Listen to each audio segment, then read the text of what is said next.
Have you ever asked yourself why suffering seems to follow you wherever you go? Why even in moments of apparent peace, there's still an undercurrent of unease?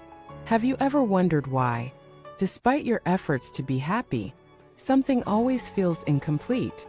Welcome back to the channel, where we decode the hidden truths of life to help you awaken clarity and courage.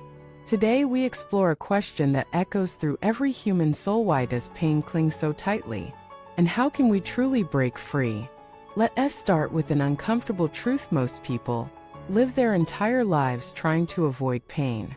We distract ourselves with entertainment, relationships, careers, travel, and even self-help methods. And yet the pain remains. Sometimes it hides, sometimes it whispers, sometimes it roars, but it never quite leaves. Why? Because we haven't learned how to look at it. Not run from it, not numb it, but truly see it. The Buddha's first noble truth is direct and uncompromising: life involves suffering. This isn't a pessimistic view, it's an invitation to look deeper. Because once you truly understand suffering, you begin to dismantle its power. Suffering at its root is not caused by circumstances, but by attachment. We suffer not because things are bad, but because we wanted them to be different. We wanted permanence in a world that changes every second. We wanted certainty in a reality built on flux. Let us say you loved someone and they left. Is the pain because they're gone? Or because your mind can't let go of the story it wrote about them? We suffer not because things happen, but because of the stories we attach to what happens. Here's the key: pain is inevitable. Suffering is optional. And the difference lies in your relationship to what is happening. There's a story of a disciple who once asked his master, "Why am I still suffering even though I've given up so much?" The master replied, "Because you gave up the things but not the desire for them." This is what most people don't realize: giving something up physically means little if your mind still clings to it internally. You may be single, but still tormented by a lost love. You may have left a job, but still haunted by its identity. You may have let go of a dream, but still wounded by its failure. Pain enters through the doorway of expectation. It settles in the house of attachment, and it thrives in the garden of resistance. So what is the antidote? Awareness, stillness, acceptance. Not in a passive, resigned way, but in a powerful, liberating way. Imagine your pain as a teacher. What is it trying to show you? When your heart breaks, it's showing you where you've attached your identity. When anxiety rises, it's showing you where you're trying to control the uncontrollable. When depression sets in, it may be showing you the gap between who you are and who you think you should be. Every form of suffering is an invitation to look at something you've been avoiding. And that's why so many people stay in pain. Not because they lack strength, but because they lack the courage to turn inward.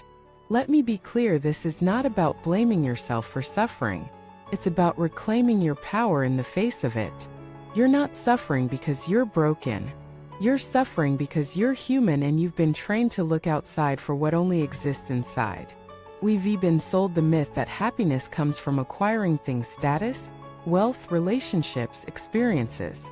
But true peace comes from subtracting, not adding. From simplifying, not accumulating. From surrender, not struggle.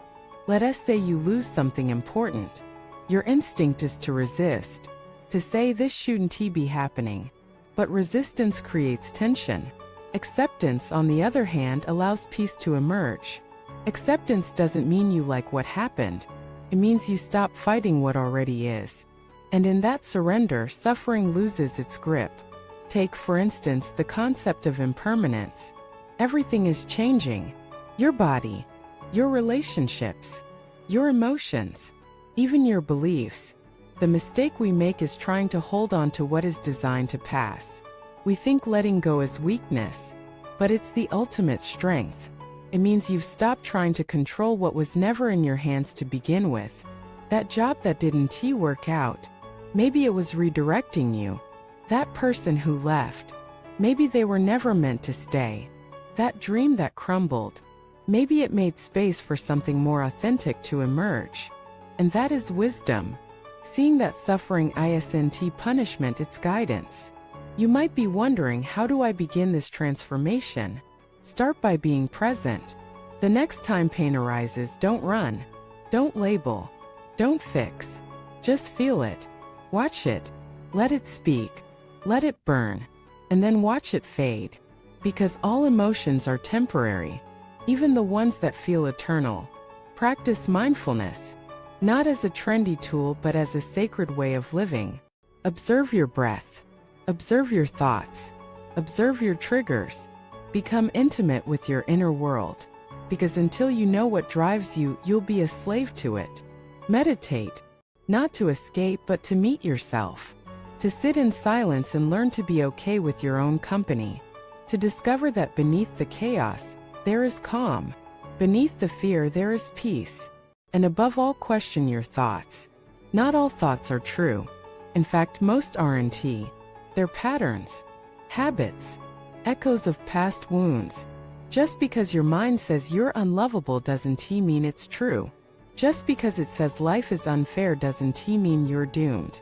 Challenge the narrative. Rewrite the script. And remember, you are not your suffering. You are the awareness that sees it. You are the sky, not the storm. The ocean, not the wave. The witness, not the wound. So the next time pain knocks on your door, welcome it as a guest. Let it show you where your house needs cleaning. Let it illuminate what's been buried. Let it refine you, not define you. In the comments, share with me, what pain are you learning to release? What truth has your suffering revealed? Let us build a community of courageous souls who are not afraid to feel and to heal. Don't forget to subscribe, like, and share this message with someone who might be caught in their storm. You never know, their peace may begin with your share. You are not broken. You are breaking open. And that is the start of everything.